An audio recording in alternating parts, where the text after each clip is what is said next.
team, Honor here, makeup creator, teacher, and educator, specifically for people with hooded eyes, oily and textured skin, as well as 30 plus skin. Welcome, welcome. Welcome to episode 1 of Texture Test. This is my new series where we're going to be trying out makeup, a full-on makeup routine from one brand, and see if it works on the textured skin, if it's textured skin approved or if it's not. So in episode 1, we are trying out one of the most iconic lines, the L'Oreal Infallible line. So out of the entire line, I have our necessary base products here: the foundation, the concealer, the powder, and the setting spray. Affordable brand, affordable makeup. We are here for it. I sneakily know and love some of these products, but also I have never tried this concealer, so we'll see about that one. But just so you know, this is the exact foundation that I wore on my wedding day. So I might be a bit biased. I did choose this as my wedding day foundation. It wore beautifully all day, but nonetheless, I did pair it with more high-end powder and stuff. So today we're actually testing out this routine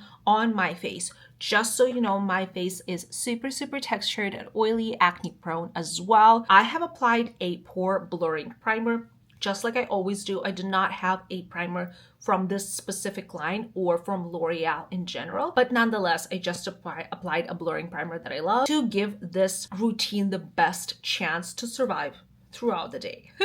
All right, so we are going to start with the L'Oreal Infallible foundation. This is the 32 up to 32 hour. What? It used to be 24. It didn't used to be 24. 32 is diabolical. Do not wear your foundation for 32 hours. It's not good for you. Even they claim it's okay. Fresh wear foundation with sunscreen SPF 35, 25. I am in the shade 415. My summer shade when I'm a bit more tan is 420. This product is, you see the cost of it on the screen. It is not very expensive and I love it. Absolutely love this foundation. So I'm going to swatch it on the back of my hand and kind of show you how this product looks like. It is a bit liquidy, which I absolutely love in my foundations because then they blend in into the most beautiful thin layer. As you can see, it doesn't look mattified. It looks very natural, not too glowy, really thin, really natural coverage, natural layer. Love this product. Not every routine that we're going to be trying in this series is going to be like this, but I started with something I know and love. I already tried the Huda Beauty routine in a different video. It was not a part of the series yet. I created the series after I really enjoyed creating that video. So if you want to see how the Huda routine looked like on my face,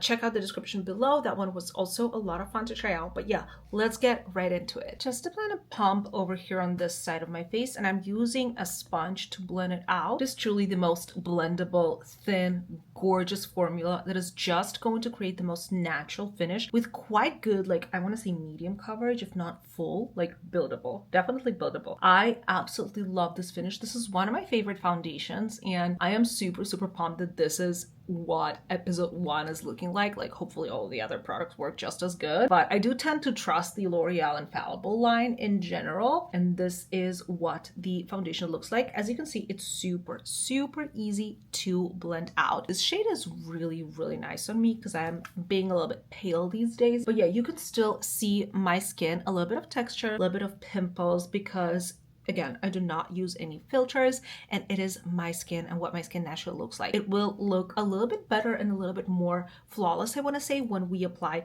powder, hopefully. But in general, knowing how foundations look on my skin, this is an extremely gorgeous result. It is not drying or being too glowy. It is kind of in the middle there, being really neutral, really medium, really natural, and just really comfortable. Like the fact that it's so liquidy makes it feel like you're not wearing any product and almost feels like you just applied some sunscreen and you're ready to go on about your day. Like that's how lightweight and nice this product is. So this is what my face is looking like with just the primer and foundation on. As you can see, I did leave some space under my eyes for the concealer. So those areas do not have any foundation. This is what we're looking like so far. Obviously, we do need some color in our faces, some contour and some blush, but that will come a bit later. And yeah, I'm actually really loving the result, the finish of it. Very breathable, medium coverage, just overall a top formula from the drugstore. So if you're a bestie on a budget, I know for a fact this is one of the best ones out there. And I highly, highly, highly recommend it. It looks really, really, really good. Let's move on to the concealer, because out of all 4 products that we're trying out today, this is actually a new product for me. I don't know why. I have never tried the L'Oreal Infallible Concealer. It just didn't happen. You know what I mean? Like, I love my affordable concealers. I love L'Oreal. I love the Infallible line specifically, but for some reason, this has never been introduced to me. So this is the L'Oreal Infallible 24-hour full wear. Okay, so if you have the foundation, it's good for 32 hours, but concealer only for 24. Obviously, it's not okay to wear makeup for 24 hours. Do not do that. Coverage, what does it say? Full coverage concealer. Ooh, we love that claim. Claims to be full coverage. This is the shade. Oh, this was actually set my way. So I'm not really sure if this is going to be my shade or not. What is this shade even? The shade is 350 Bisque. Yeah, so the foundation was also set my way. But this concealer kind of like looks like a little bit deeper than the foundation. So I am not entirely sure that it's going to be a perfect shade match for me, but we're gonna try it either way. Let's take a look at the doe foot applicator. Ooh, it's actually quite large. Reminds me of the Tarte Shape Tape. That's kind of like the first one that comes to my mind that is kind of like size like that. This is what it's looking like. Definitely thicker consistency than the foundation, which it should be. And yes, it does look creamy and looks like it's definitely full coverage, which we love to see. So let's go ahead and apply it under the eye. I'm gonna go right through here. We have a little bit of darkness there. Ooh, I feel like this shade is gonna work, right? I'm gonna apply it through here as well. Brighten this area. I have a lot of redness there. Some pimples through here, lift through here, a little bit on the nose and the forehead. This is kind of where I usually apply concealer.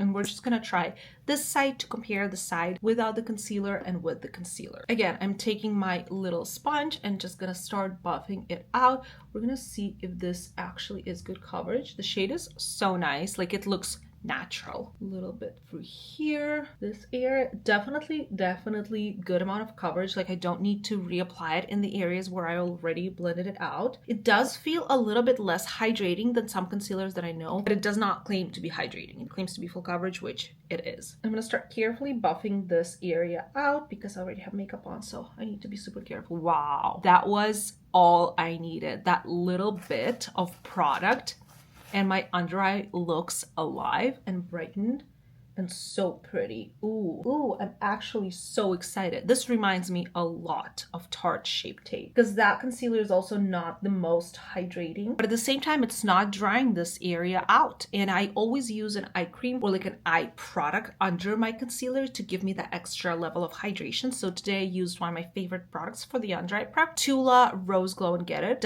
It doesn't only give you the rosy kind of hue to it to cancel out your darkness under your eye, it also helps with that hydration. So I feel like it really boosted that like radiance under my eye. I think it looks really good. I love that I don't have to build this concealer up. I absolutely love it. And combined with this foundation, like products work really well together. So this is the before. We have a little bit of a darkness under my eye here, and this is the after. Completely brightened, beautifully concealed. I love it so far. Wow, I love it. I'm gonna need to see how the concealer looks like with powder on because that is the real test. But so far, really loving it.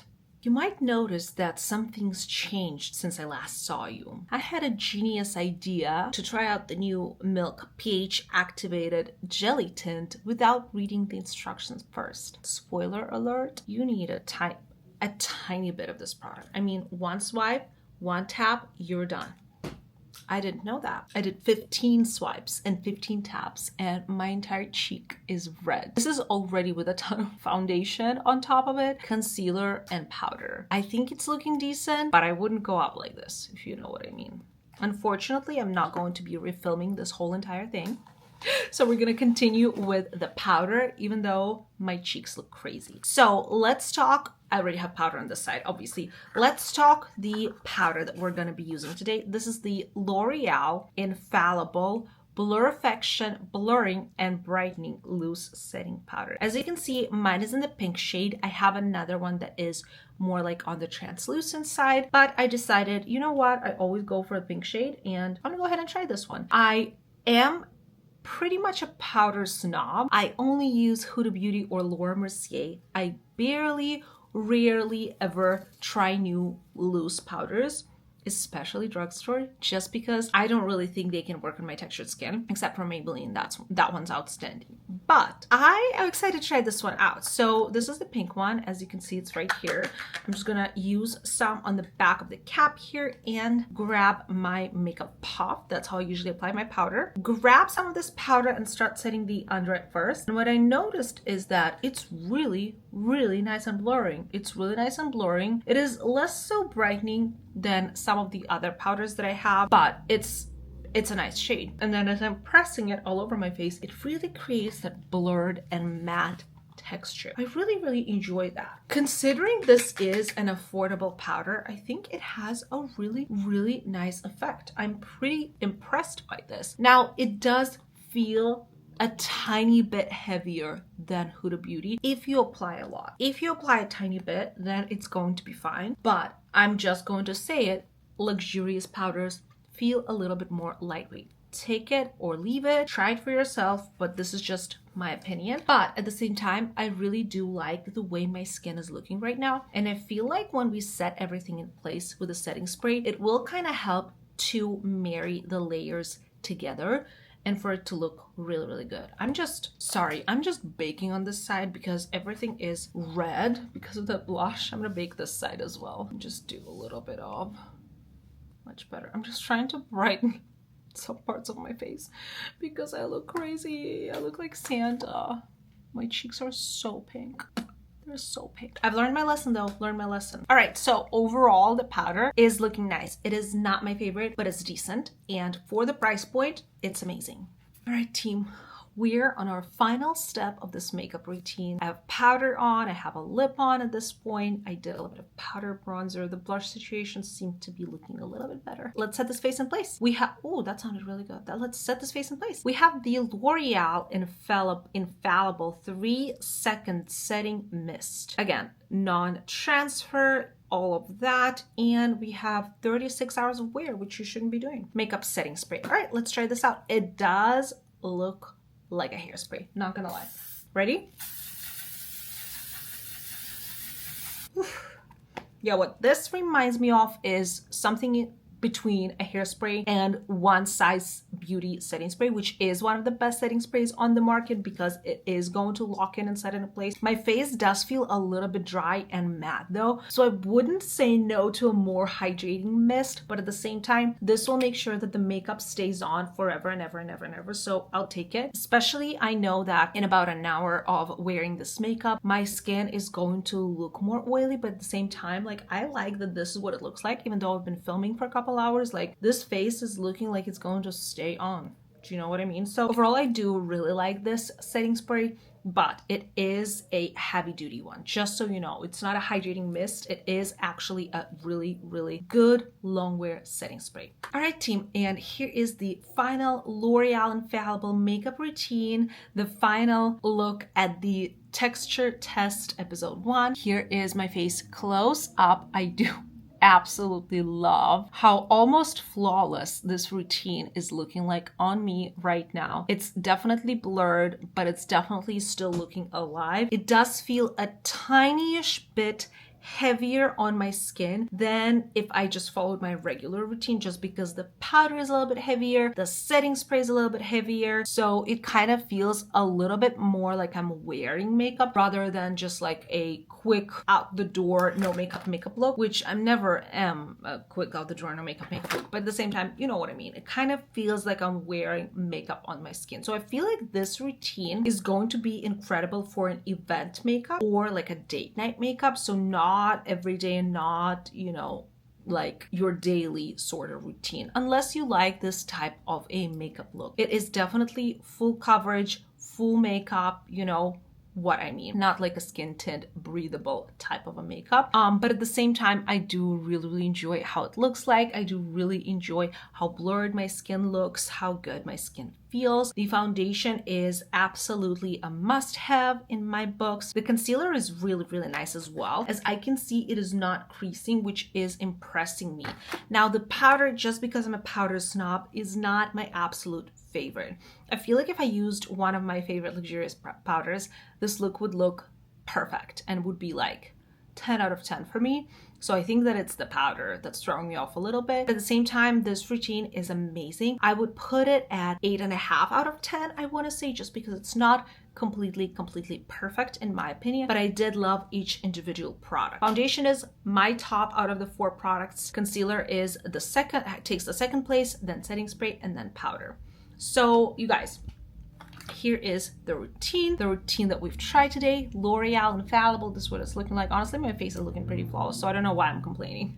Let me know what you think. I'm gonna link everything that I used in today's video with this routine and just everything else that I'm wearing in the caption down below. If you shop through my links, you really help on my channel quite a bit. Thank you so much for doing that. Let me know what you think about this routine. Considering it is drugstore, I probably could have put it at 9 out of 10, right? Because it's also affordable. That's really nice. Let me know what you think about these products. Do you love them? Do you love this look? And let me know which line should I try out next. I did, like I said, try out the Huda Beauty line. I have NARS line sent over to me. They have a primer, foundation, concealer, and setting spray, and powder as well. So I have that sitting over there waiting for me to try it out. Should it be the next episode? Let me know. Or if there's any other makeup brand that you would like me to test out on my oily and textured skin. If I remember, I will put a clip of me after several hours of wear of how this makeup looks like. If not, just check the caption below because I'm going to update you on how this makeup wore. I always wear it for at least 4 or 5 hours just to see what we're looking like after that. Either way, thanks so much for watching, you guys. I will see you in the next one. Bye.